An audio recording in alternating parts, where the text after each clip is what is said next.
প্রিয় ভাই, কবরের আযাব থেকে কিভাবে রক্ষা পাইবেন, কবরের আযাব থেকে কি আপনাকে রক্ষা করবে, আমি আপনাদেরকে একটা হাদিস শোনাইব। যদি হাদিসটি মনোযোগ সহকারে শুনেন, হয়তো আপনার জীবন পরিবর্তন হয়ে যাবে। আল্লাহর হাবিব সাল্লাল্লাহু আলাইহি ওয়াসাল্লাম বলেন, সেই সত্তার কসম যার হাতে আমার প্রাণ, সেই সত্তার কসম যার হাতে আমার মরণ।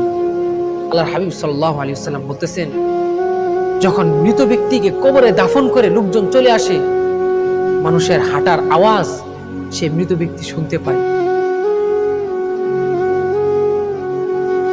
মৃত ব্যক্তির মাথার পাশে আসে নামাজ আয়সা দাঁড়ায়, আর তার ডান পাশে এসে রোজা দাঁড়ায়, আর তার বাম পাশে যাকাত দাঁড়ায়, আর তার পায়ের নিচে দাঁড়ায় নফল নামাজ, নফল ইবাদত গুলো, নফল বন্দেগী গুলো, তার দান খায়রাত, সে ভালো ভালো যেগুলো কল্যাণজনক কাজ করেছে সেইগুলো এসে তার পায়ের নিচে দাঁড়ায়।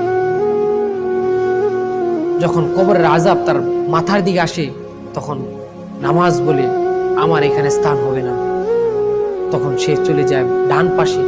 যখন কবরের আযাব ডান পাশে চলে যায়, তখন রোজা বলে আমার পাশেও তোমার স্থান হবে না, তখন চলে যায় বাম পাশে। যখন বাম পাশে কবরের আযাব চলে যায়, তখন যাকাত বলে আমার পাশেও তোমার স্থান হবে না, তখন চলে যায় পায়ের নিচে। যখন সে পায়ের নিচে কবরের আযাব গুলো চলে যায়, তখন নফল নামাজ, নফল ইবাদত বন্দেগী গুলো, দান খায়রাত, কল্যাণজনক কাজগুলো বলে আমার পাশেও তোমার স্থান হবে না।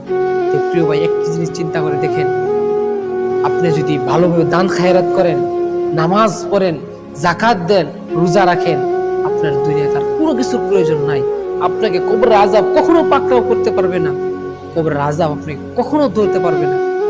তাহলে আপনি একটি জিনিস চিন্তা করেন, আপনি যদি এই কাজগুলো করেন, কবরের আযাব আপনি কখনো ধরতে পারবে না, কারণ তারা আপনাকে চারদিক দিয়ে ঘিরে রাখবে, আপনার পাশে কাউকে আসতে দিবে না, কোনো আযাবকে আসতে দিবে না।